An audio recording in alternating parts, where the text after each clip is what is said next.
อยู่แม่กลองสมุทรสงครามบ่ได้ไกลจากกรุงเทพเลยพี่น้องเอ้ยนี่แหละกะมาตอนบ่ายสองแล้วพี่น้องจังสิได้เห็นความงามของนกม้ามืดม้าค่ำกับบ่ได้เห็นแล้วพี่น้องเพราะว่าเริ่มมืดนะ5 โมงครึ่งจนถึง6 โมงน่ะนกกะสิบ่อยู่ให้เห็นแล้ว สามารถให้อาหารนกได้เด้อเพิ่นพี่น้องก็สิมีคนขายเนาะก็สิมีกากหมูโยนให้แล้วพี่น้องค่ะกินกากหมูค่ะนกนางนวลแถวนี้ โอ้ยคนก็สิบ่โลนซะบ่เฮ้อ สัมผัสนกได้ไกลๆได้พี่น้องเพราะว่านกก็สิคุ้นชินกับคนแหละนะช่วงนี้อากาศไม่กลองก็สิเย็นสบายเลยพี่น้องค่ะ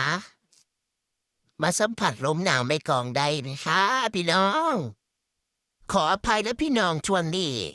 ป้าอ่ำกับบ่สำบายคือกันค่ะเสียงบ่มีเนาะขอให้ AI เป็นเสียงภาคแทนเดียวกันเนาะพี่น้องเนาะเพราะว่าบ่มีเสียงค่ะ